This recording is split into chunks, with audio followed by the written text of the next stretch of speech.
I guess talk about preparations and how they're going for a team that you haven't seen. Yeah, it's good. Obviously, it happens during the year with out-of-conference teams, but I think we're just really excited to prepare this week, and we've had a couple great practices, and we're just trying to keep carrying what we've been doing on the ice out this week, and we're excited to play a good team. Is it harder or easier when two teams haven't played each other? You had that one common opponent, Quinnipiac. They lost a close game. You guys beat Quinnipiac 2 close games. So is that any measuring stick or is it not really? It's a little bit. I mean, you gotta go over new systems. It's not like you played them conference team and you know their systems, you know what they're doing. But I think for us, it's just they have no idea how any of us play. We could have a small skilled guy go out there and lay the biggest hits, so they don't really know our team. And I think that's something we're gonna take in to the game is just play physical, play heavy, and bring that type of physical play. What's the timeline been like this week for you guys celebrating Hockey East and now just getting back in the office prepared for the NCAA tournament? Yeah, obviously we want bigger than just Hockey East, so that was we focused on that a little bit. You got to celebrate the little things, and then we kind of just wanted to get right back at it there, getting back on Saturday. So yeah, it's been a good week, and yeah, we're just kind of looking on to the next thing now. Taylor, the portal guys have made a big impact here. Do you guys have a kinship at all? Being the guys that came in together, for this one season, and what you've done. Yeah, you feel that a little bit, but I think at the end of the day, the team here brought us in, and we're all like brothers within a couple days or even weeks. And it was so amazing, and I think we're just all one big family now as a team, and it's been so amazing, making that switch, and everyone's happy about it, and it's just so happy that we can come to a place and help out get that Hockey East, and hopefully do more. What were the main selling points for you coming up here? Just I knew Benny as a coach. He was one who recruited me to UMass. I think just a change, and then I saw the leadership here, and saw how the program's going with the assistant coaches too and stuff. And I just thought it'd be a no-brainer to make the move to here.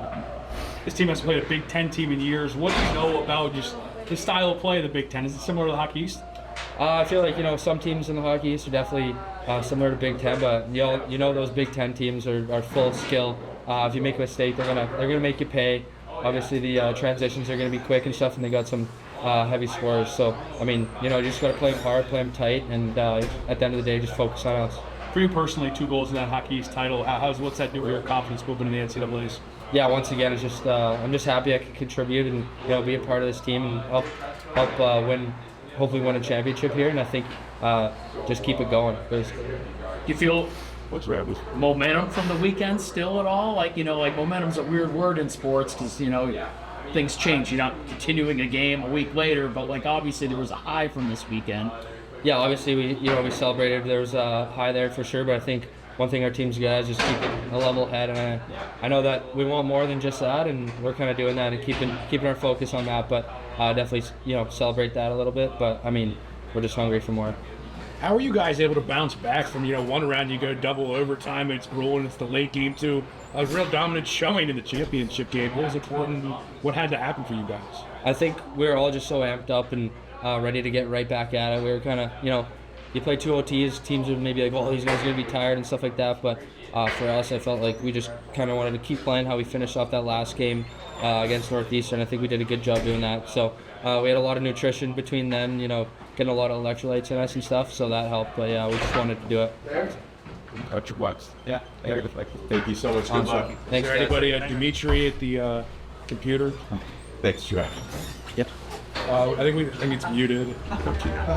Chip on your shoulder, and can play to that underdog mentality. I feel like your team's still playing over it to the national picture, Hey, Jack. even though you're a 1 seed conference champs. And do you think almost like playing Penn State in Pennsylvania allows you to kind of keep that backs against the walls, point to proof mentality that's made you guys so successful this year? Yeah, definitely. I don't think I heard the first part of your question, but I know you're talking about the underdog mentality.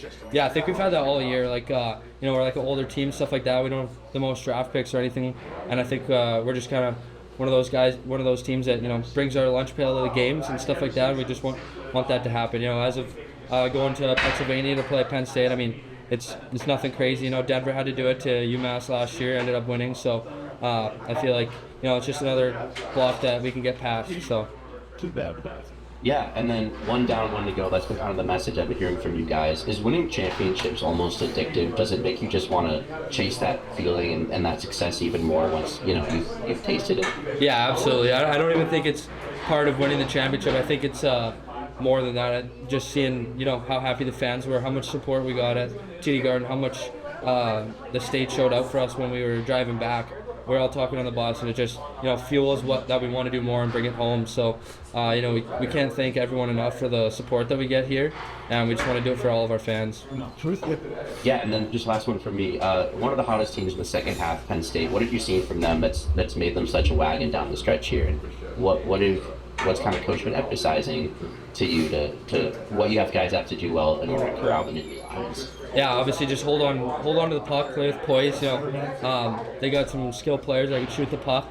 We're kind of just looking at their transitions and the way they play. We've worked a little bit on that, so we're just looking to play our game and suffocate the other team, not give them any time, and that'll bring us success, I feel like.